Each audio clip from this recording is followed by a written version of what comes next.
kuncinya adalah yakin dan fokus. Jadi kalau saya kerjaan sesuatu, saya harus yakin. Kalau saya nggak yakin, berarti nggak ada sinkron antara pikiran sadar saya sama bawah sadar, nggak sinkron. Saya harus yakin dan fokus, gitu.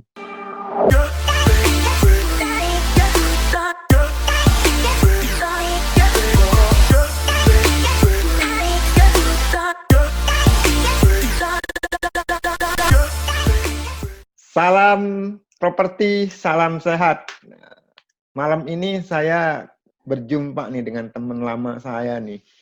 Beliau sangat legenda sekali, terkenal lah di industri broker properti. Siapa yang nggak kenal Bapak Aseng atau Insinyur Widianto, tapi nama kerennya, nama bekennya, nama udara lah, nama yang terkenalnya tuh Bapak Aseng 818. Ditambahin lagi 818. Beliau di industri broker properti ini pengalamannya udah sangat banyak banget ya. Nyaris hampir 21 tahun di industri ini. Entah saya mau tanya nih ke beliau nih tip-tipnya di industri ini. Dan beliau juga selain market leader di wilayah Jakarta Barat, tepatnya di Puri dan sekitarnya untuk secondary market, beliau juga memasarkan beberapa produk primary. Banyak banget ya.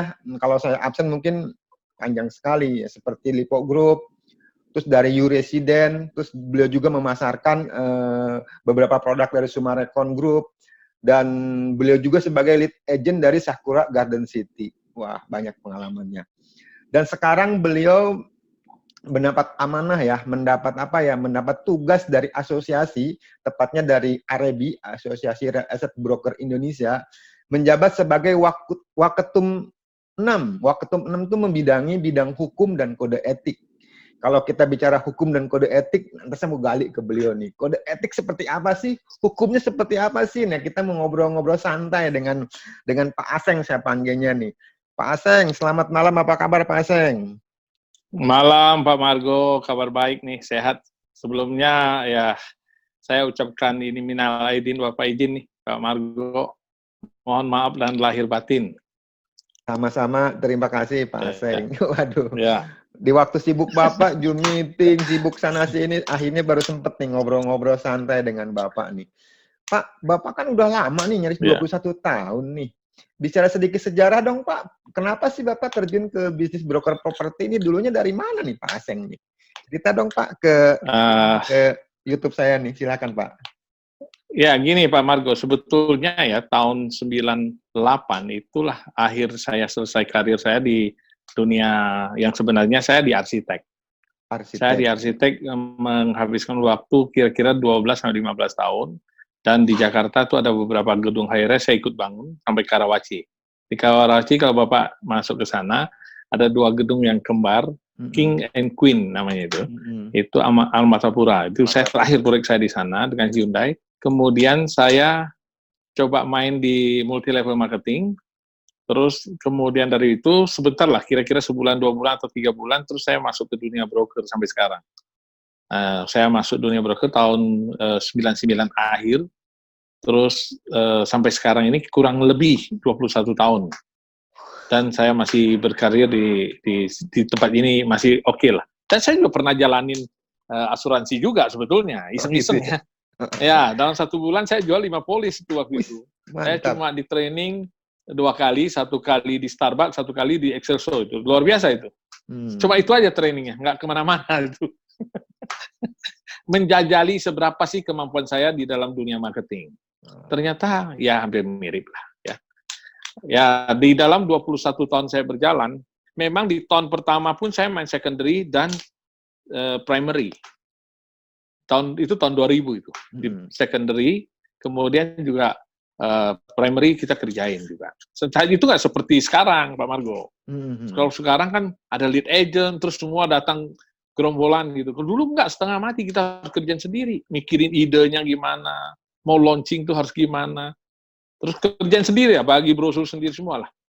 Nggak ada yang kita minta harap orang tuh nggak ada yang mau, Pak Margo, zaman itu. Jadi kita harus kerjain sendiri gitu.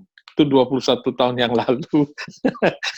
Beda banget dengan, justru kalau kita lihat itu dari 21 tahun yang saya ngalamin, banyak hal perubahan yang terjadi. Ya, kita lihat siklusnya ya, dari dulu bisa begini, terus bahkan sekarang meeting aja udah Zoom meeting, Pak Marco dengan saya Zoom meeting, Pak. Ya kan? Ini sesuatu yang baru banget. Ya, kalau istilah Inggris new normal, saya lebih suka normal baru lah. Normal baru. Iya dong, kita bahasa Indonesia lah. Ya, jadi di 21 tahun saya kerjain, awalnya saya pakai nama saya Indonesia. Nama itu penting, karena singkat, tepat. Makanya waktu itu saya pakai nama Widianto, kok nggak ada yang telepon. Zaman 98, 99 itu. Ya 99 saya masuk, 2000 saya masih nggak bisa, ini nggak benar. Saya ganti namanya. Coba pakai Aseng deh. Aseng, ya. Nah, jadi dari situ saya mulai berangkat. Ternyata oke. Ya, saya perkenalkan ke market, saya juga saat itu coba berjuang lah ya, katanya mulai dari listing, nanti saya akan cerita tentang listing gimana, terus gimana promosi ya, saya bikin nih Pak Margo, saya ada satu promosi nih, saya kasih contoh. Apa tuh? Nih, gantungan kunci saya itu, sampai sekarang masih saya simpan tuh. Ingat properti, ingat Aseng ya. Ya, ingat properti, ingat Aseng. Ingat, bukan ingat. Ingat Aseng. Ingat, ya. Zaman dulu kan pas Presiden Pak Bu Megawati kan ingat gitu kan. Iya. Kita ingat juga lah. Ingat properti, ingat Aseng. Itu waktu itu. Jadi saya mulai dari situ. Kemudian saya juga diwawancara sama salah satu media kawasan. Dikasih juga tuh Pak Margo. Apa tuh? Boleh tampil di covernya langsung. Terus saya diwawancara. Dia tanya apa? Saya ada contoh covernya, nggak tahu saya taruh di mana itu. Nanti saya kirim dah. Boleh. Kirim. Saya juga diwawancara, terus dia tanya apa sih kuncinya, apa sih kamu? Zaman dulu mungkin kuncinya pas kali. Nggak tahu sampai sekarang boleh pas kali ya. Saya masih ulang-ulang nih. Kalau istilahnya sugesti, kalau sugesti itu namanya, saya kembalikan lagi yang zaman dulu. Pengalaman itu bukan boleh dihilang, pengalaman boleh jadi pedoman. Pengalaman kemarin kita boleh jadi pedoman. Makanya saya kuncinya, ya, pengalaman kemarin itu nggak hilang, hanya sebuah konsep, tapi dia boleh menjadi pedoman saya untuk akan datang.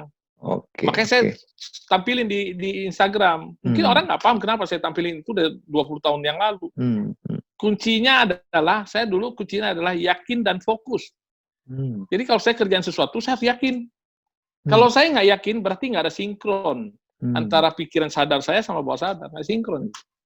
Saya harus yakin dan fokus. Itu cerita lama ini Pak Margo. Ngorek aja lu ah.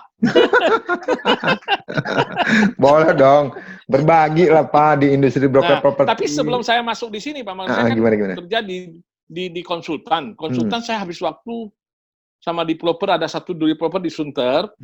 Dulu saya awal mulai jadi tukang gambar, terus kemudian saya masuk ke konsultan. Wah, di situ saya juga kerja rangkap segala macam itu. Sambilan juga nanganin proyek, salah satu proyek yang saya kerjain tuh yang segitiga Senen. Nah, kalau proyek-proyek yang lain-lain tuh yang besar-besar banyak saya kerjain. Itu hampir 12 sampai 13 tahun lah saya di sana. Dan terakhir saya jadi pengawas CM. CM tapi di bidang arsiteknya ya. Nah, itu lumayan lah membuat saya jadi satu pengalaman juga di dalam brokerage ya. Tapi banyak teman-teman saya bilang, kamu kayak bakatnya di marketing deh. Kalau nggak kerjaan marketing sayang katanya. Nah, jadi saya suka marketing. Dulu main multi level segala macam lah ya. Iseng-iseng aja gitu. Nah, terus masuk ke dunia marketing. Saat saya pertama kali masuk, saya dibawa ke acara. Saya bilang sama prinsipal saya mau seperti teman itu naik panggung. Itu 21 yang lalu. Saya mau naik panggung seperti itu, saya mau jadi top lister dulu deh, saya bilang. Wow, saya mati-matian tuh listing gitu. Jadi akhirnya saya dapat penghargaan top lister waktu itu. Kenapa? Semua broker yang secondary, menurut saya listing itu sangat penting kalau kita kerja di broker. Sangat-sangat penting, karena semua transaksi nggak akan terjadi kalau kita tidak pahami itu listing. Meskipun bisa aja saya menjual barangnya Pak Margo, Pak Margo yang listing saya yang jual. Tapi kan jauh lebih sulit kan. Saya harus negosiasi dulu ya. Lucunya jadi broker secondary itu menurut saya, sebelum kita negosiasi sama si pemilik, seringkali juga ada persoalan. Kita harus negosiasi dulu sama marketingnya sendiri. Betul nggak Pak Margo? Ya kan Pak Margo pegang listing. Kadang-kadang mungkin agak jahil juga misalnya. Sorry nih, saya bikin penawaran, cuekin misalnya. Kan bisa aja. Betul. Bisa kan? Jadi listing itu berharga sekali. Listing. Gimana listing yang baik? Gimana ketemu vendornya baik? Gimana waktu listing kita udah tahu itu bisa jual atau enggak? Orang menurut saya setelah 20 sekian tahun, saya merasa 5 hal plus 1 hal paling penting menurut saya. Apa tuh Pak? 5H plus 1H apa? Jadi 5 plus 1, 6 makanya saya dong, gambarin ya? 5 jari atau mungkin 1 bintang plus di tengahnya. Satu, kita mulai listing, kita harus paham legalnya yang pertama. Kedua, kita harus paham setelah legal bagaimana produknya itu sendiri, kita harus kuasai. Ketiga, promosinya gimana. Ya kan? Keempat, bagaimana kita closingin dia. Kelima, kita juga harus tahu pembiayaan. Dia mau pakai KPR, kita harus kuasain dong. Dia suruh hitung, nanti kalau suruh hitung misalnya dari bank A ke bank B, apa selisihnya? Kita nggak ngerti coba hitung-hitungannya. Oh, saya udah biasa Pak, hitung-hitungan itu dari bank A ke bank B, saya kasih sering, klien kasih tanya, saya kasih jawab gitu.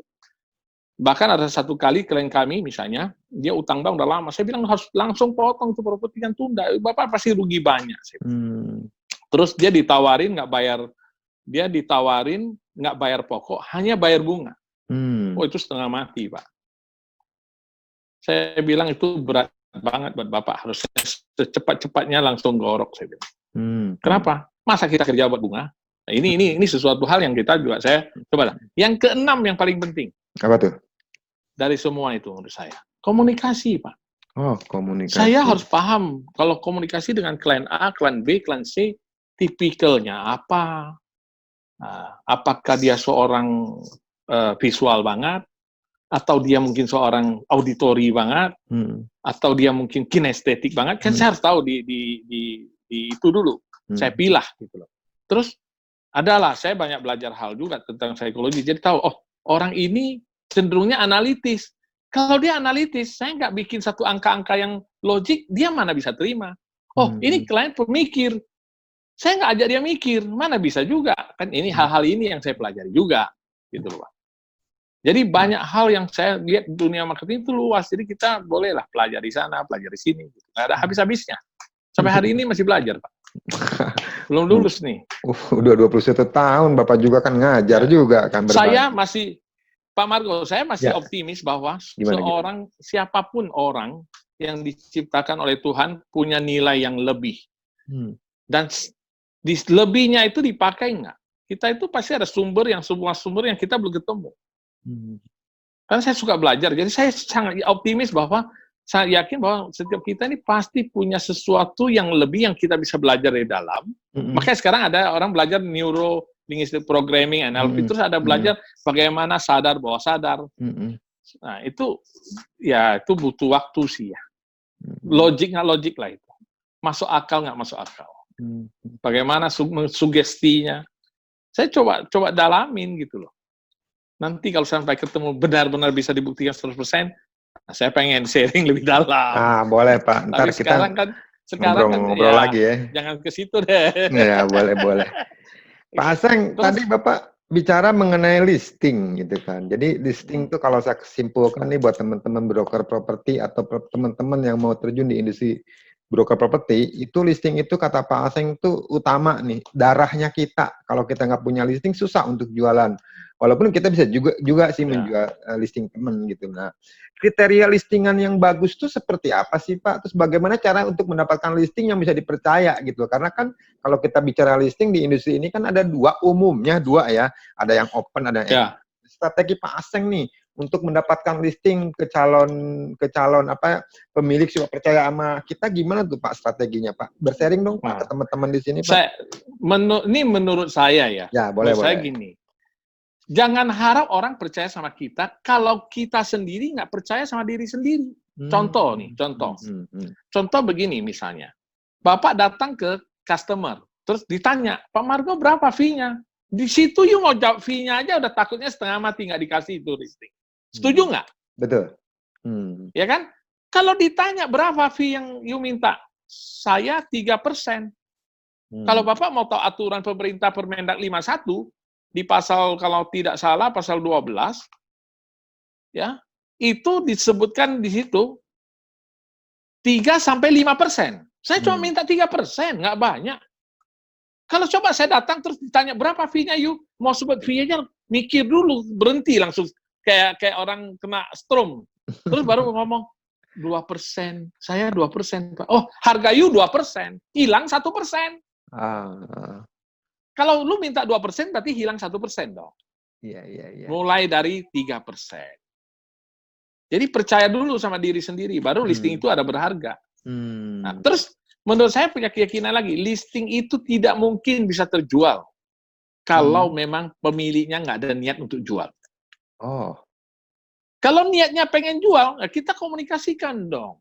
Harga pasarnya kita kasih ini, terus kita kasih masukan. Nah, disitulah saatnya kita negosiasi sudah mulai. Bukan nanti tunggu pembeli baru kita negosiasi. Menurut saya enggak ya. Negosiasi mulai saat ketika you datang ke rumah pemilik, mulai berbicara tentang listing, negosiasi itu sudah mulai. Dia buka harga 9M, saya bilang enggak Pak. Boleh nggak sih kalau seandainya nggak di 9 Pak. Kelihatannya market nggak agak berat, tapi Bapak mau saya coba, silakan saya coba. Tapi menurut saya, kalau Bapak mau minta pendapat saya, kita startingnya di 8 deh. Atau mungkin 7,999 miliar misalnya. Saya pernah coba nih Pak Margo, saya tanya. Saya pernah satu listing, meskipun waktu awal saya listing, saya sudah tahu legalnya masalah Pak. Kenapa saya tahu masalah di legalnya? Satu, KTP-nya nggak sesuai dengan alamat di sertifikat. Alamatnya. Terus IMB-nya nggak sama juga. Terus KTP-nya bukan iktp yang KTP-nya yang mulai zaman dulu yang ada burung Garuda di pinggirnya itu. Orangnya di Amerika. Mungkin nggak saya jual? Orangnya udah tua nggak mungkin pulang. Tapi saya tetap berusaha untuk jual sampai KPR udah disetujuin, Pak. Saya urusin tuh PM1 segala macam, tapi akhirnya nggak lolos. Bang nggak mau. Ya udah, saya sudah berusaha. Tapi yang mau saya sharingkan di sini adalah ketika waktu itu dia buka harganya tuh 43 juta, jadi kalau dihitung-hitung tuh hampir 30 M. Menurut Bapak mau nego berapa banyak kita bisa nego dari 30 M? Sampai jadi, Pak. Sampai DP terus batal. Menurut Pak Margo kira-kira kalau 30 Bapak mau nego berapa? Ya, kalau jadi pembeli, saya melihat market juga, Pak. Pas pembeli ya, kira-kira lah, negosiasi lah, logika Bapak. More saya sih sekitar di antara 22 hingga 25, Pak. 22 ke atas, Pak. 22, gitu 25, ya? 26, 27. Saya di bawah 20, Pak. Di bawah 20. Saya di bawah 20, Bagus, Pak. Nah, itu tekniknya yang saya belum mau sharing kalau ini. Tekniknya kenapa? Karena ini masih lagi uji coba, bukan sesuatu. Saya nggak pelit ilmu ya. Saya jujur, saya nggak pelit ilmu. Karena ini masih uji coba. Saya masih uji coba, jadi saya nggak mungkin saya sampaikan kan nggak enak, belum pasti. Kalau pasti saya akan sampaikan. Jadi, terus. Jadi berapa Aseng? Jadi ada dua nih. Satu lagi ntar kita bicara mengenai NLV ya. Jadi alam bawah sadar gimana caranya untuk mempengaruhi orang. Terus berarti Bapak juga tadi Bapak bicara mengenai karakter saya tidak orang. mempengaruhi orang, Pak Margo. Jangan saya koreksi. Saya mempengaruhi diri saya sendiri dulu. Oh gitu. Kalau saya mempengaruhi orang berarti saya negatif, Pak. Oh iya. Kan kuncinya adalah yakin dan fokus. Saya harus fokus pada diri saya benar dulu, Pak. Sebagai broker, saya harus tertib segala macam. Gitu. Nah ini saya mulai, ini pengalaman, Bapak kan tanya pengalaman, saya sharing pengalaman. Belum tentu apa yang saya jalanin sesuai dengan orang lain jalanin. Iya, setidaknya kan bisa memberikan inspirasi nih Pak, ke beberapa teman yang nonton YouTube kami ini. Minimal kan dia, pernah kejadian, atau ternyata Pak Aseng itu memberikan satu inspirasi. Tapi saya pernah nego lagi Pak. Gimana? Saya pernah nego ya, saya tulis angka yang saya mau negonya itu. Kejadiannya persis angka itu Pak. Saya sampai kaget-kaget nih prosesnya, apa iya ya ini ya. Sekali, tapi itu nggak sekali. Kalau sekali mungkin kebetulan. Itu alam bawah sadar kali ya Pak ya? Saya nggak ngerti. Makanya saya lagi tanya ke gurunya ini. Belum dijawab. Siapa dengan Pak Adi Pak? Nantilah gurunya banyak, nanti kita tanya gurunya. Oke Pak. Aduh. Menarik sekali ya, banyak banget hal yang perlu saya gali. Idenya tuh, Banyak sekali hal yang perlu saya gali nih dari Pak Aseng nih. Cuma mungkin Jadi ya dari listing itu Pak, saya cerita kembali lagi ke laptop listing. Kita harus dari waktu saat ketemu itu adalah momentum. Seorang klien yang mau meluangkan waktu untuk kita ketemu, kita harus berterima kasih. Kenapa? Orang sibuk Jakarta loh Pak. Mau luangkan waktu buat kita untuk ketemu, duduk, ngobrol-ngobrol, isi-isi form gitu. Padahal disitulah saatnya kita untuk, kalau harganya terlalu tinggi, kita conditioning pertama di sana, mulai. Jadi kita udah mulai langsung conditioning gitu. Berbincang-bincang, tentunya ini perlu lewatin satu kurun waktu ya. Kalau buat pemula kan, gimana Pak Aseng? Saya pemula kan saya belum punya pengalaman, datang kan bingung. Nah, bawalah seniornya, belajar sama seniornya jalanin, dia lihat gitu. Dan ingat Pak, saya kalau pernah beberapa kali saya lakukan, orang sudah open listing, saya minta ke pemiliknya Pak. Dan negosiasinya lucu. Menurut marketing saya itu tak mungkin harganya. Saya bilang, sini deh saya ngomongin. Saya ngomongin Pak, saya ada sampai satu kali nanti saya cerita yang paling gila itu. Setelah saya negoin udah dapat harganya Pak, pembelinya si marketingnya mundur Pak.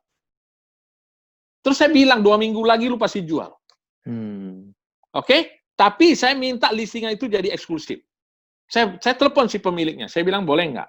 Itu listingan kasih saya, kalau percaya saya harus 100%. Oke, kalau gitu kasih saya waktu pikir sampai besok pagi jam 8. Jam 8 pagi dia bilang apa? Oke, saya kasih you 100%. Kalau 100% Bapak kasih saya, tolong Bapak harus turunin spanduk teman-teman saya. Bukan saya nggak boleh. Saya langgar kode etik nanti. Akhirnya dia pesan, suruh orang turunin. Jadi, dalam 1 minggu kemudian, benar kita jual itu. Yang lucunya, kita jual satu, yang satunya dia jual sendiri. Bayar penalti, Pak. Coba. Itu yang menurut saya, ya, kembali lagi ke kita semua. Ya, kembali ke kita semua. Jadi, kita ini di tubuh tuh menurut saya ada vibrasi, ada energi. Kita kalau baik, ya baik. Berbuat baik ya pasti baik. Itu sih, simple. Jadi, nah itu satu contoh yang tentang sebuah listing itu berharga, bagaimana kita mulai ketika ketemu klien itu momentum. Kalau ngomong coba cari penyesuaian. Kalau di dalam NLP kan dirapot dulu, menyesuaikan. Nah, setelah sesuai kita udah cocok, dia udah imbang, kita tahu dia tipikalnya apa. Dia visual, ya nada kita agak tinggi sedikit, agak cepat sedikit. Kalau dia kinestetik, kita agak pelan dikit. Dia kinestetik, lu hajar kayak gua ngomong sekarang, ya bubar, Pak. Pelan dikit. Ngomongnya jeda-jeda dikit lah. Pakai ya, Pak Margo. Ya. Kalau Bapak percayakan saya, ya kan gitulah kurang. Gitu, Pak Margo. Nah, itu berbicara listing. Habis itu kita baru lihat legalnya. Kita korek semua itu. Kita harus lihat semua. Ada masalah nggak? Dia sembunyiin sesuatu nggak? Kalau dia sembunyiin sesuatu, saya selalu katakan di depan, Pak, jauh lebih baik Bapak katakan apa adanya ke saya, tapi saya sebagai profesional akan mencari solusinya. Tapi kalau Bapak nggak menyampaikan ke saya, coba Bapak berpikir, saya udah kerja dengan susah payah, mendapat buyer, setelah kemudian selesaikan penyelesaian, masalah timbul dan saya tidak bisa selesaikan. Kan kita buang waktu dan Bapak juga peluang hilang gitu loh. Kalau ada masalahnya, kita selesaikan di depan gitu. Contoh yang tadi saya bilang kan, begitu saya listing, saya tahu nih barang ada masalah di IMB-nya misalnya. IMB-nya zaman baheula, Pak. Zaman baheula, Jakartanya, ya. Baheula ya. Baheula, Pak. Masih pakai DJ, Pak. Pakai DJ, Pak. Oh, DJ, pakai zaman DJ gimana tuh? Ejaan tahun lama ya. Apa? Nah, terus saya beresin, Pak. Saya beresin tuh ke kelurahan, bikin PM1. Dibantu, ya prosedur kita jalanin, Pak. Nah, itu selesai semua. Ya, jadi kuncinya waktu ketemu itulah kita harus tahu semua hal, Pak. Vendor kita dekatkan diri, kita tahu semua hal. Itu jauh lebih gampang karena sudah satu langkah. Langkah kedua baru kita mengenali produk, mau jual ke siapa kan? Produk ini paling cocok ke siapa kan? Segmennya kan tentu ada. Ya, makanya broker itu menurut saya ada segmen lah. Masing-masing punya kaliber dari mulai paling kecil misalnya di bawah 1M, di atas 2M, terus 5M, 50M, itu beda pasti cara nanganinnya. Beda lah, orang yang punya duit 1 triliun sama punya duit 100 miliar, beda nggak mentalnya? Kalau you ketemu yang 1 triliun, beda lah Pak. Ya hari ini panggil you, hadir Aseng, kamu sekarang di mana? Saya lagi seminar, sekarang juga lu harus hadir. Hadir Pak. Seminar tinggal langsung hadir Pak, saya udah ngalamin itu semua. Kang Tau gede nih, Kang Tau gede. Iya. Ya, jadi itu Pak. Ya, dari hal listing itu sederhana kelihatan, tapi ada pekerjaan yang harus kita kerjain. Baru kita selesai itu siapin lah. Pak pulang kita mau pemasarannya gimana. Ini dari segmen secondary Pak. Nah, nanti proses lagi promosi, belajar cara beriklan. Cara beriklan juga ada caranya kan. Saya taruh misalnya dijual di depan atau saya harus taruh lokasinya di depan. Atau saya jangan-jangan taruh dijual, ternyata kalau sekarang teknologi IT kan ada algoritma ya. Dia punya cara baca, misalnya kalau saya taruh alamat rumahnya dulu atau saya taruh wilayah dulu, itu pengaruh katanya. Itulah harus dipelajari, Pak. Betul nggak? Ini kan Pak Margo lebih jago dalam masalah IT kan. Tapi saya belajar. Saya belajar terus, Pak. Jadi saya setidak-tidaknya mencari info, coba kutak-katik lah. Gitu ya. Nah, itu dari sisi itu. Habis itu kemudian teknik closing. Ini kan perlu ada strategi juga menurut saya ya. Apa yang harus disampaikan, cara menyampaikan, bahasa yang menyampaikannya, kalimatnya tepatnya gimana. Kalimat-kalimat yang positif yang harus gimana. Jangan-jangan di dalam kalimat itu ada unsur negatif. Itu kan tidak baik gitu loh. Itu saya teliti sampai segitunya, Pak. Kalau untuk secondary ya. Nah, kalau Bapak tanya secondary, kira-kira kurang lebih itu paparan saya, Pak. Tapi tertarik juga ya. Jadi sebagai broker properti, sebagai agent itu menganalisa sebelum kita menjual closing itu yang tadi Bapak bilang itu legalitasnya dicek dulu. Jangan sampai ntar di ujung-ujungnya bermasalah dengan legalitas. Banyak orang taunya ngelisting, promosi, tapi kadang-kadang legalitasnya dia nggak tahu. Pas ujung-ujung mau transaksi atau mau tanda jadi atau mau ke notaris, ternyata leganya bermasalah. Jadi nah ini saya kasih contoh satu nih. Ini Pak Margo saya kasih contoh satu. Ternyata di sertifikatnya dia bilang lagi bertanya nggak kasih lihat sama ini ya. Orang saya. Ya. Ternyata di sertifikat ada cap Pak di situ. Berdasarkan surat permohonan dari pemilik bahwa kesanggupan dalam 2 tahun coupling itu akan dibangun. Jadi beli developer dong ya? Belinya developer dong? Tidak ada, Pak. Bukan developer. Yang di luar dari developer ada begitu, Pak. Dicap. Oh gitu. Biasanya sekarang developer. Pertanyaan saya, terus kita jual beli, nggak ada propertinya, bisa nggak? Coba. Di situ kan 2 tahun harus dibangun. 2 tahunnya udah lewat. Berarti kan dia beli tanah dong, Pak? Dia beli tanah dong? Beli tanah. Mau balik nama kan BPN tanya dong, ini kok nggak dibangun? Oh gitu ya. Nah, itu kan kita harus bicarakan semua di depan, Pak. Kalau kita tahu di depan kan kita udah tahu persoalannya. Ya kan? Kalau kita nggak tahu di depan kan itu repot di ujung gitu loh Pak. Oh gitu ya. Ya. Oke. Itu Pak, tentang listing panjang lah Pak. Panjang ya Pak Aseng ya. Jadi saya mungkin ada sesi selanjutnya lah ngobrol-ngobrol dengan Pak Aseng. Saya juga mau nanya hal yang lain di seputar broker properti. Cuma Pak Aseng kasih sedikit tip dong Pak. Kan sekarang kan udah masa COVID-19. Orang bilang tadi Bapak bilang normal baru lah, new normal. Sebagai seorang broker properti menyikapi kondisi seperti ini, Bapak kasih tip dong buat kami-kami nih Pak, dengan kondisi COVID-19 ini apa nih Pak? Jadi gini, Pak Margo tanya. Sama marketing. Pak Margo tanya saya, kalau saya jawab nanti orang kaget lagi. Saya jujur ya, dari awal kemarin, Maret sampai sekarang, saya santai banget. Karena saya merasa 21 tahun saya lalui, saya nggak pernah rehat sama sekali. Rehat yang benar-benar saya di rumah, dari pagi sampai malam. Tapi saya isi waktunya untuk apa? Selain saya mendengar webinar tentang kalau pemasaran pakai digital, saya belajar jadinya Pak Margo. Ternyata nggak gampang gimana ya, harus tekun juga ya. Kita bicara Instagram aja deh Pak. Instagramnya kita mau kuasain sampai ngerti seluk-beluknya itu perlu waktu juga loh Pak. Iya.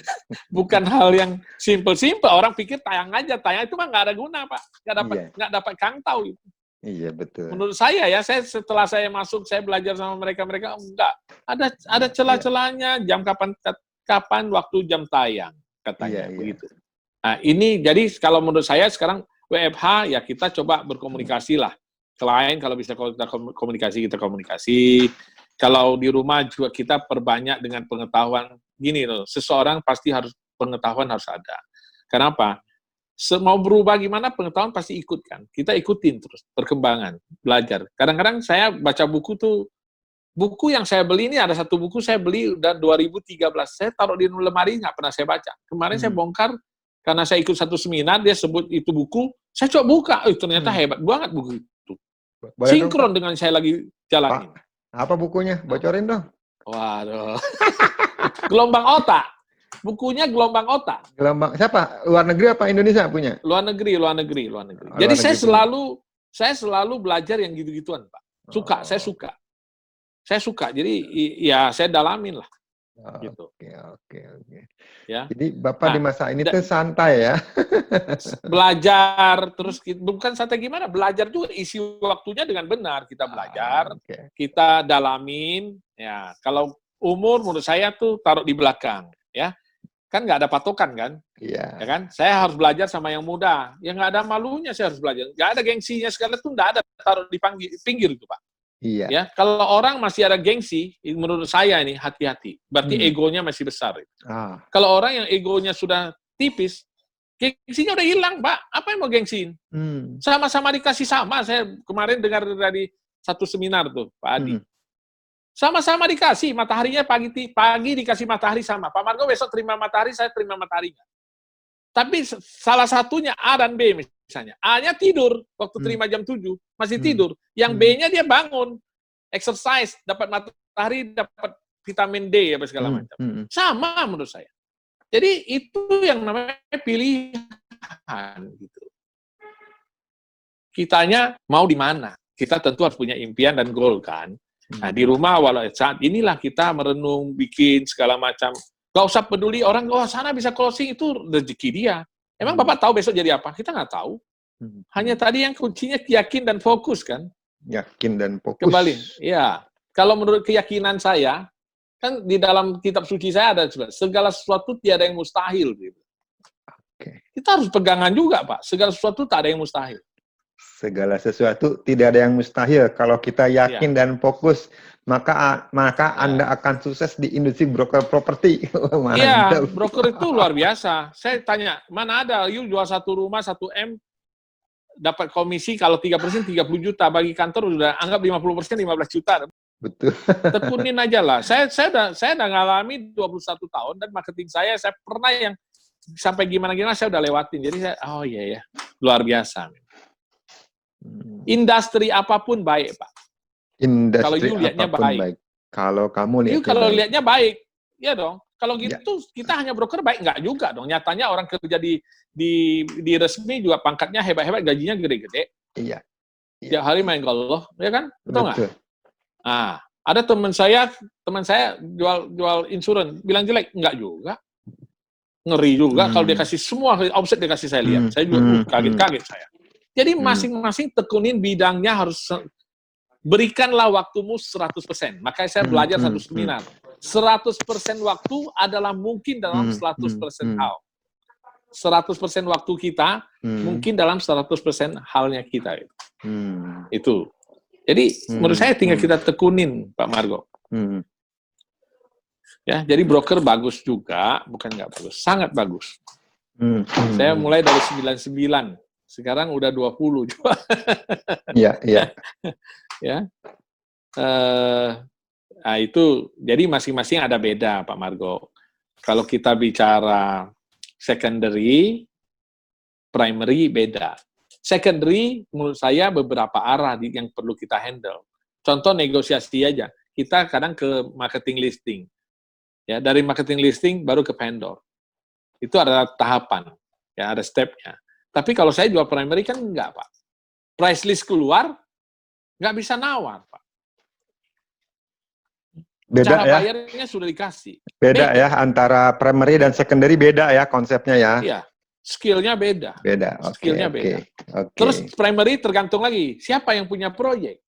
Developernya siapa? Terkenal nggak? Kalau terkenal, nggak usah lu ngomong pun orang beli, Pak. Betul nggak? Jadi skill-nya tuh nggak gimana pun bisa jual gitu. Yang penting developernya terkenal nggak? Jadi beda lah, cara nanganinya beda, Pak. Ya. Kalau menurut saya caranya beda. Kalau primary kita harus punya skill dalam hal penguasaan produk dan presentasi dengan baik. Harus menjual sesuatu yang belum dibangun tapi future-nya apa? Kayak jual saham jadi. Ya kan? Nah, itu primary, Pak. Jadi di primary pun saya happy juga, jujur ngomong. Ya, saya selama 21 tahun juga saya pilih-pilih sih ya. Dulu awal mulai saya di proyek di utara, itu zaman krisis. Bukan hal yang gampang juga. Bapak bisa bayangkan nggak? Dari kantor ke proyek itu, kalau normal nggak macet, 20 menit nyampe, Pak. Kalau normal ya? Ya, 20 menit nyampe, Pak. Ya. Oke? Karena pintunya di samping kalinya ditutup. Jadi lewat muter 20 menit, lewat muter 20 menit nyampe, Pak. Tapi ketika jam macet, Bapak 2 jam nggak nyampe, Pak. Gimana coba Bapak? Coba. Nah, tapi puji Tuhan juga saya belajar banyak di situ, Pak. Coba Bapak marketingnya ada di proyek, saya setiap pagi memberikan dia edukasi. Coba gimana cara ngajarnya? Apakah saya harus datang ke sana? Enggak, Pak. Kalau zaman dulu ada Zoom gini, senang banget. Saya enggak, Pak. Pagi-pagi saya telepon dia. Apa yang kamu lakukan hari ini? Ngapain aja? Gimana follow up-nya? Coba saya dengar. Baru saya kasih tahu caranya. Gitu. Zaman itu ya, kita ada in-house marketing di sana. Nah, itu juga proses pembelajaran. Nah, makan waktu, makin nanganin proyek. Ya, beberapa proyek besar saya juga bantu jual, bahkan dapat hadiah jalan-jalan. Lumayan lah, jalan-jalannya lumayan ya. Gitu, Pak Margo. Untuk primary ya lumayan juga. Ya. Jadi setiap case masing-masing caranya beda-beda. Ya, terutama khususnya yang secondary, beda-beda lah. Ya. Kalau primary ya lain lah. Kita lihat proyeknya apa, keunggulannya apa, nilai value ke depannya apa, berapa nilai investasinya. Nah, ya kan kalau orang beli properti kan apa sih? Investment capitalnya harus tahu dong berapa nilainya. Berapa lama dia bisa jual. Itu kan itu saya selalu bawa tuh kalau dalam jual primary, Pak. Gitu. Dengan modal dia hanya misal 70%, dia sudah dapat dan bisa mulai sewa misalnya. Itu kita kasih breakdown lah sama dia, hitungan. Nah, itu cara saya jual beda pasti. Saya bicara skop besarnya, makro, mikro. Makro development-nya gimana, mikronya gimana. Kalau saya jual primary itu begitu, Pak. Oke.